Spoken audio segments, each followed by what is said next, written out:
everyone, my name's Charlotte and this is my first lecture. I'll start by opening with a line from one of my favourite poems by Samuel Taylor Coleridge. So, water, water everywhere, nor any drop to drink. So Coleridge is speaking about the irony of a sailor who's stranded at sea and surrounded by water yet unable to drink any of it because of its salt content. So this leads me to say that a lot of people are aware of the fact that water is extremely important for life, but they don't understand why exactly. And the human body is comprised mostly of this unique liquid, and it helps us to do all sorts of amazing things, such as regulate the body's temperature through sweating, for example. It lubricates joints, it helps to deliver oxygen all over the body, and fundamentally it allows the body cells to grow, reproduce and survive. So the aim of this lecture is to introduce some basic concepts about water from a chemical standpoint, and why knowing about these concepts is critical in the field of paramedics. So by the end of this lecture, hopefully you'll be able to draw a water molecule using a dot and cross diagram to show its electron arrangement, explain why water is polar, explain what hydrogen bonding is, recall some new terminology, relate why the chemistry of water is important in paramedics by describing how micelles and vesicles are formed.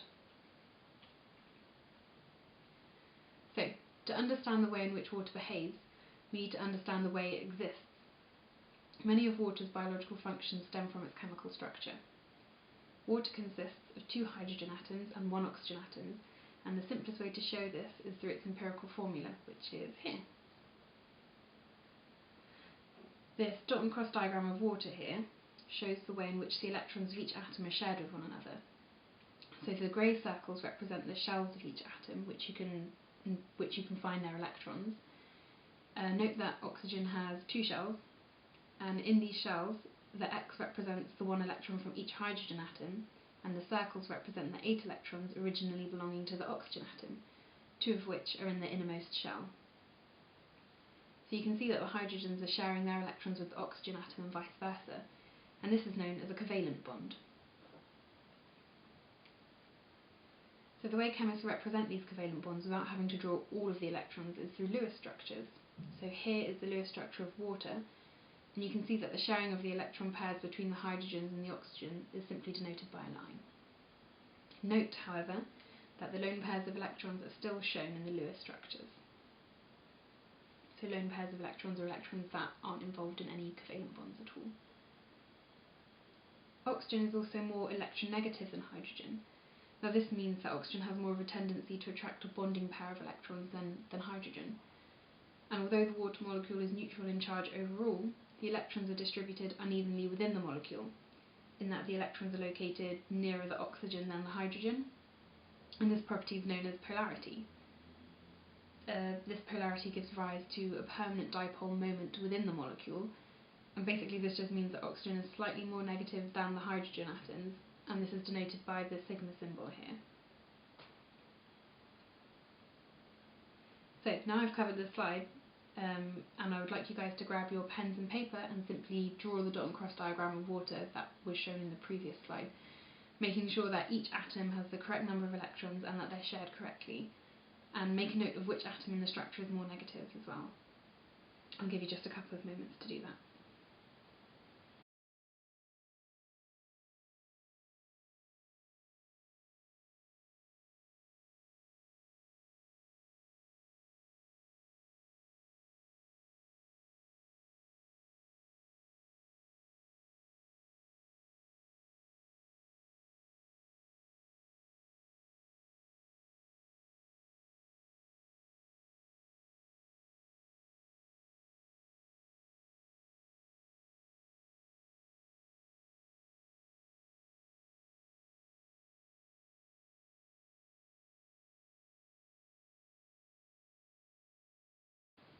So back to the slide again. Hopefully you all remembered to draw the 2 hydrogens and 1 oxygen atom, remembering that oxygen has 8 electrons in total, so 2 on its inner shells, and the hydrogens only have 1 electron each, which they both share with the oxygen.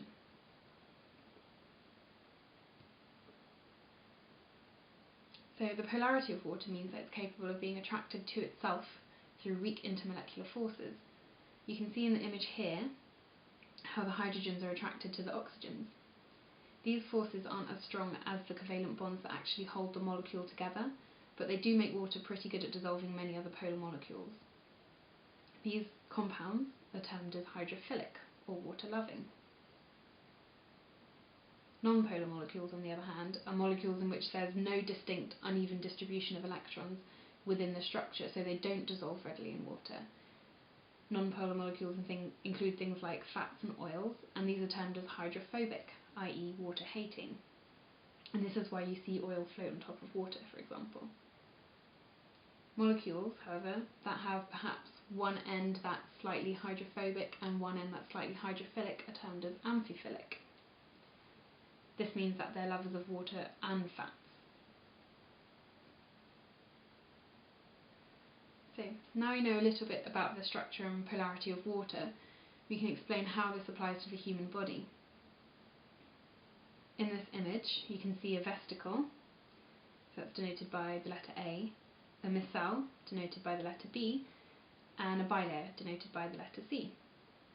You can see that the hydrophilic heads are in contact with the aqueous-based solution, so that's a solution comprised of mostly water, and the hydrophobic tails are in contact with one another, so that the contact they have with water is minimised because they hate it.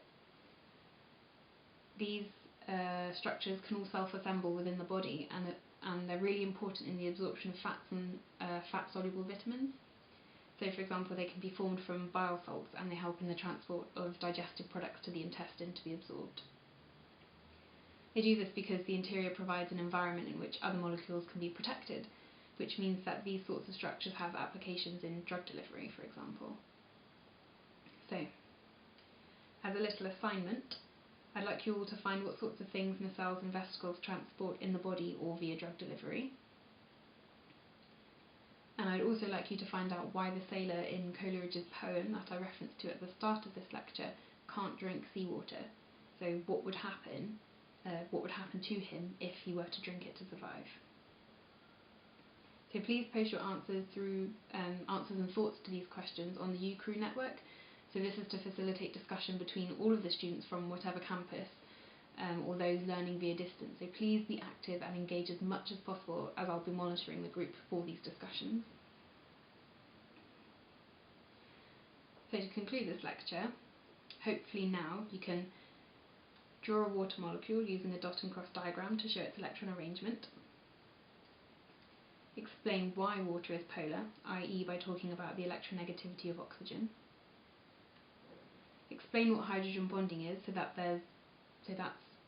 intermolecular forces between oxygens and hydrogens of water molecules. Recall some new terminology, i.e. hydrophobic, hydrophilic and amphiphilic.